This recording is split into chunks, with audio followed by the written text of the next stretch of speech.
ponownie wideo odnośnie sportu. Krótkie wideo, miało około minuty. To miała być wersja demo filmu o sporcie. I bardzo chciałabym zrobić ten film z ładnymi obrazkami, z ładnym przesłaniem i zrobię go, ale dziś stwierdziłam, że jest początek lutego, nowego roku i ja dalej nie dokończyłam tego filmu, dalej nie dokończyłam tej merytorycznej części. Więc stwierdziłam, że wrócę do swoich notatek, powiem Ci swoją historię odnośnie sportu, a później zrobię ładne obrazki i ładne wideo, w którym pokażę to, o czym będę mówić dziś. Cześć, jestem Kasia i mam nadzieję, że obejrzałaś już moją pierwszą i drugą część historii. Jeżeli nie, to będzie mi miło, jeżeli to zrobisz, bo to jest trzecia część.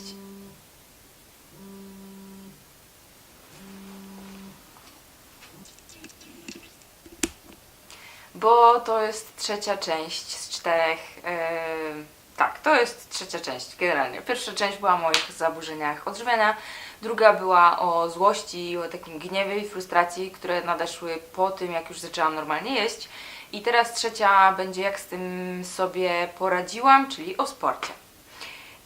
Zawsze lubiłam sport, zawsze dość się wyróżniałam pod tym względem ze swojej rodziny, bo byłam bardzo aktywna, ale oprócz tego, jeżeli coś sobie założyłam, to byłam też bardzo konsekwentna. Czyli jak już chodziłam na basen, to bardzo regularnie rozwijałam się i jakby robiłam nowe rzeczy, próbowałam nowych rzeczy itd., itd. I to mi zostało, aczkolwiek wychodzenie z anoreksji nałożyło się też z wyjazdem na studia. Wyjazd na studia, wiadomo, dość głupio człowiek jest wtedy, a ja to szczególnie głupio jadłam, bo jadłam bardzo dużo, ale bardzo rzadko, czyli na przykład potrafiłam jeść 2 posiłki dziennie, ale bardzo duże, co niestety też odbijało się gdzieś tam na moim samopoczuciu.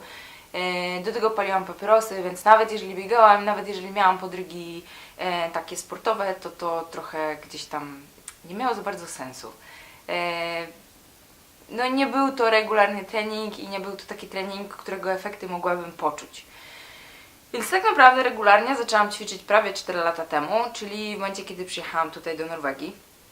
I tutaj jakby pragnę od razu zauważyć, że nie zaczęłam ćwiczyć dlatego, że nie lubiłam swojego ciała, nie zaczęłam ćwiczyć dlatego, że miałam nadwagę, czy że byłam za gruba w moim odczuciu. Ja już wtedy bardzo lubiłam swoje ciało, ale mój przyjazd do Norwegii nałożył się z tym, że jakby pracę fizyczną zamieniłam na pracę w domu, więc miałam trochę więcej tej energii, którą musiałam po prostu zużyć i głównie dlatego zaczęłam ćwiczyć, bo byłam zła, miałam po prostu za dużo takiej niefajnej energii w sobie, więc zaczęłam się wyżywać w sporcie. Zaczęłam od prostych workoutów z Ewą Chodakowską. Pamiętam 6-minutówki, które wypacałam na podłodze jeszcze w naszym pierwszym mieszkaniu tutaj. Ale krótko po tym, jak już zaczęłam regularnie ćwiczyć, jak już widziałam, że mam taki nawyk ćwiczeń i wpisuję sobie treningi w kalendarz itd., Mateusz pokazał mi ćwiczenia siłowe, ćwiczenia ze sztangą, głównie wtedy przysiady i deadlifty, ale z czasem oczywiście też ja chciałam więcej, więc on zaczął mi pokazywać też ćwiczenia na ręce itd., itd. Bardzo pilnowaliśmy techniki wtedy, więc to jest też bardzo istotne, jeżeli zaczynasz, szczególnie ćwiczenia siłowe, technika jest bardzo, bardzo ważna. Więc z tymi podstawami pomógł mi Mateusz, zresztą cały czas mi pomaga i cały czas mnie pilnuje, jeżeli chodzi o treningi siłowe. I oczywiście zwiększam sobie gdzieś tam wyzwania i zwiększam sobie i siłę i jakby ciężkość tych ciężarów itd. Zmieniam te ćwiczenia regularnie. Ale to, co jest najważniejsze, to chciałabym powiedzieć, że sport to nie jest tylko ciało. Ja na dzień dzisiejszy mówię i powtarzam to cały czas, że moje ciało, które wypracowałam przez tych kilka lat, to jest efekt uboczny tego, że w ogóle zaczęłam się ruszać regularnie, a zaczęłam to robić głównie dla swojej głowy. Uporałam się z głową dzięki temu, że zaczęłam ćwiczyć, dzięki temu, że ćwiczyłam regularnie, dzięki temu, że podnosiłam sobie poprzeczkę, dzięki temu, że stawiałam sobie cele i dążyłam do nich. To ułożyło mi przede wszystkim głowę, ale jakby, no nie powiem, z ciała też jestem bardzo zadowolona. Nie mam tak, że się ważę, nie mam tak, że się mierzę, nie mam pojęcia, ile ważę na dzień dzisiejszy. Przypuszczam, że tyle samo albo trochę więcej, bo jednak trochę masy mięśniowej nabrałam. Jedyne co widzę, to różnice po ubraniach, które załóżmy nosiłam te 2 lata temu i po prostu inaczej leżą. Co jest fajne, oczywiście, to są takie miłe rzeczy, aczkolwiek cały czas podkreślam, to nie chodzi o ciało. Jeżeli stawiasz sobie za cel i twoją podstawową motywacją jest chudnąć, to obawiam się, że dość szybko zrezygnujesz z ćwiczeń, bo to nie daje satysfakcji, to nie daje przyjemności. Jeżeli już rzeczywiście celem jest ciało, to lepiej jest je mierzyć, a nie ważyć. To jest podstawowa rzecz. Przyda się też podstawowa wiedza na temat jedzenia, bo to jest inna rzecz. Mi na przykład moje ciało podpowiada, co chcę. Jeżeli więcej biegam, jeżeli szykuję się do półmaratonu, to jem więcej takich lekkich posiłków, więcej węglowodanów, bardzo dużo owoców i warzyw, a jeżeli ćwiczę siłowo, to automatycznie mam ochotę na strączkowe, mam ochotę na mięso, mam ochotę na ryby. Więc to jest też bardzo ważne, żebyś słuchała swojego organizmu i tego, co ci mówi, bo to też się zmieni. Bardzo często jest tak, że ludzie, którzy zaczynają ćwiczyć, zaczynają jeść inaczej, bardzo często zdrowo, a później zaczynają się też interesować i orientować, co to tak naprawdę znaczą te zdrowe składniki, które wartości są ważniejsze, który rodzaj jedzenia jest dla nich ważniejszy i tak dalej, i tak dalej. Więc to jest bardzo fajna rzecz. Sport to jest bardzo, bardzo fajna rzecz. I mówię o tym głównie dlatego, że zdałam sobie z tego sprawę pół roku temu, kiedy napisała do mnie dziewczyna i zdałam sobie sprawę z tego, że rzeczywiście to sport ułożył mi głowę całkowicie i dla mnie myślenie o kaloriach to jest abstrakcja. Dla mnie myślenie o tym, czy ja przytyję, czy nie po zjedzeniu tego danego posiłku, to jest coś tak abstrakcyjnego, że czasem ciężko jest mi uwierzyć w to, czasem ciężko jest mi wracać do tych wspomnień anoreksji, bo to jest trochę takie uczucie, jakby to była zupełnie inna ja wtedy, a dziś. Moje dzisiejsze podejście do jedzenia, moje podejście wtedy, to są zupełnie dwa różne światy.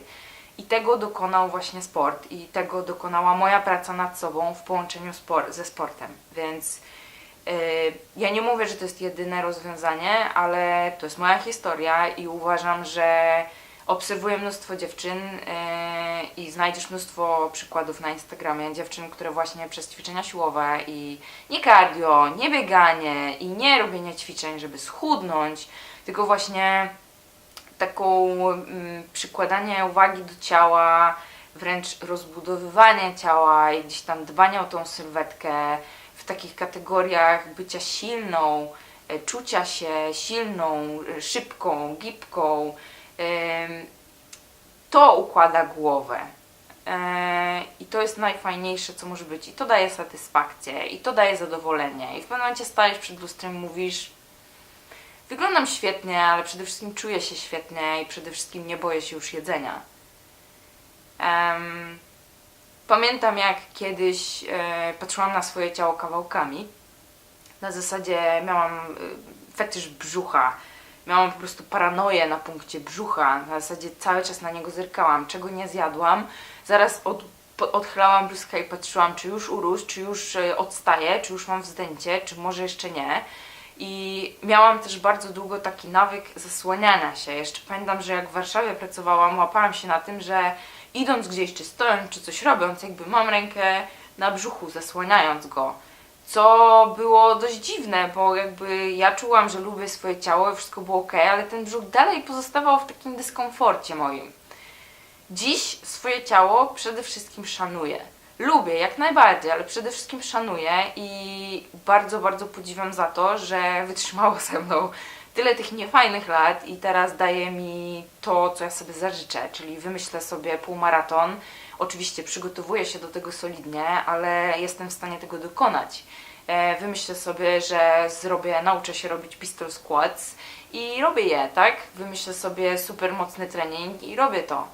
Mam zajebiście mocne ciało i jestem z tego bardzo dumna, bo wypracowaliśmy to razem. Ja, moja głowa i moje ciało. Więc to jest jakby...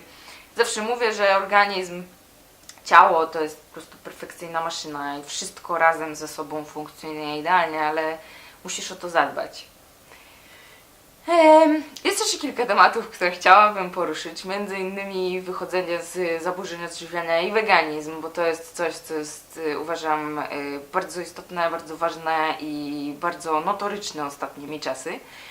ale to przypuszczam, że przy kolejnym filmie. Wtedy też powiem o tym, jak odkryłam swoją bezglutenowość i nabiał, dlaczego rzuciłam nabiał i tak dalej, bo to też pokryło się właśnie ze sportem. Pokryło się z tym czasem, kiedy regularnie i dużo ćwiczyłam. Bardzo zmieniliśmy dietę przez te 2 lata, prawie 3. Bardzo i oboje jesteśmy z tego bardzo zadowoleni. Więc jakby polecam też takie właśnie dostosowywanie diety do tego, co się czuje, do tych potrzeb gdzieś tam w naszej głowie, a nie do utartych schematów. To jest fajna rzecz. Chciałabym też kiedyś powiedzieć o tym. Chciałabym podkreślić, że ja nagrywam ten film głównie dlatego, że minęło kilka dobrych lat. W momencie, kiedy pojawiają się zaburzenia odżywiania i w momencie, kiedy już sobie z nimi poradzisz i jesz, wydaje Ci się, że w miarę normalnie, to minie jeszcze dobrych kilka lat, póki rzeczywiście będziesz w stanie stwierdzić, że wszystko jest w Twojej głowie ułożone. Zaburzenia psychiczne to jest choroba, którą masz w głowie i tego nie da się w rok rozwiązać i po prostu powiedzieć, że już po sprawie. Więc jakby ja osobiście mam duży dystans do dziewczyn, do kobiet, które w rok po wyjściu z zaburzenia odżywiania mówią, że wszystko jest już ok, wszystko jest super i one nie mają żadnych problemów. To jest taka mała uwaga do tych z Was, które mają jakieś tam wątpliwości i szukają nadal pomocy. I co? I już. Jeżeli masz ochotę, oczywiście zawsze możesz do mnie napisać na hello@kanielak.com. Będzie mi bardzo miło. I już. Postaram się zrobić ten 4. film nieco szybciej i też będę nadrabiać z filmami, bo w końcu mogę. I już. Bardzo dziękuję, że tu jesteś. Bardzo dziękuję, że dotrwałaś do końca. Jak zwykle. Do zobaczenia niedługo przy jakimś gotowaniu. Cześć!